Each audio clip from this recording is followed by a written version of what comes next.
You shouldn't have to go. It is an honor to protect my country and my family. So you'll die for honor. I will die doing what's right. But if you... I know my place.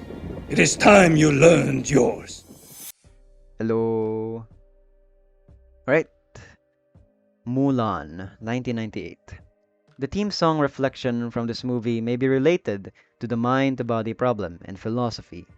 The song and movie became popular because a lot of teenagers were able to relate with these lines. Who is that girl I see, staring straight back at me? Why is my reflection someone I do not know? Somehow I cannot hide who I am, though I tried. Before I start, I just have to say that Lea Salonga was amazing in her prime. Anyhow, I believe that this song, though short, has a really valuable message. I can see why teens like me are able to relate well. This does not apply to teens alone, either, as just about anyone is facing the same problem that I'll get to in a bit. These are the things that I picked up from the song, as I've listened to it about 5 times already. Mulan characterizes just about anyone. Every individual in the society has something expected out of them, whether be it a child whose parents want him to be a prodigy or an old Lola whose grandchildren want her to always have cookies when they go to her house. People can brand a person as only capable of this or that. Even the very closest people to you, such as your parents and friends, assume your place, role, or ability to be or do something. Unbeknownst to us, the person we want a person to be is not the person they are. The person he or she wants to be is the one we reject. An identity that we reject, look down on, or even fight. This would make just about anyone feel sad, as the lack of support for the true you makes you question your existence. Who are you?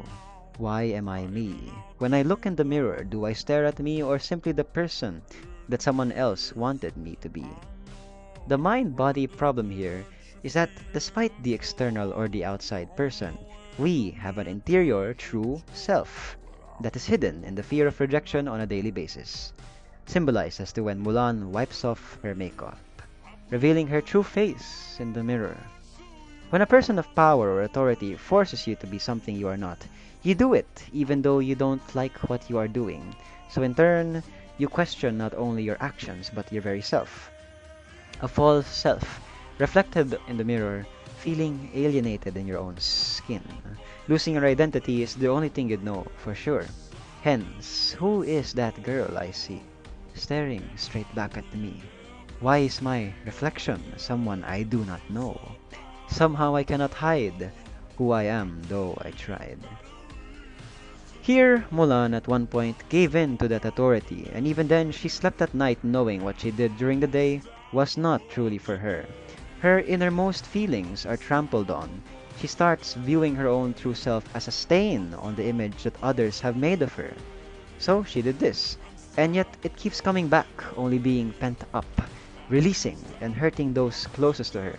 As mentioned in the song, breaking hearts. Breaking hearts just for being you. Mirrors only reflect surfaces. What is hidden beneath cannot be seen.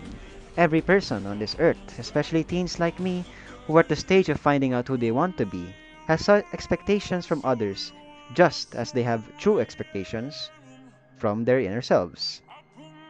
Some expectations are genuine and good, because they have a seasoned basis. Examples being those from our parents and society. Society creates standards that put out expectations for young adults, as these expectations will have a good impact in the future according to them. However, there comes a point where the individual too needs to flourish, as a person born into this world is given the gift of his or her own freedom to be themselves and to bloom into their own flower, just as Mulan did, doing her duty as a soldier, even when her superiors learned of her womanhood, even winning against the Huns and earning the Emperor's respect. My own father wants me to decide for myself what job or course I want to take, and for that I am grateful to be given a choice. So, it's up to us, as the future parents of this world, to strive for that good balance of having healthy expectations and giving productive freedom to our children.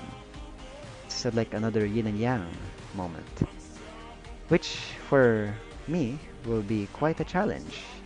And it's a challenge that I am willing to take as a future parent.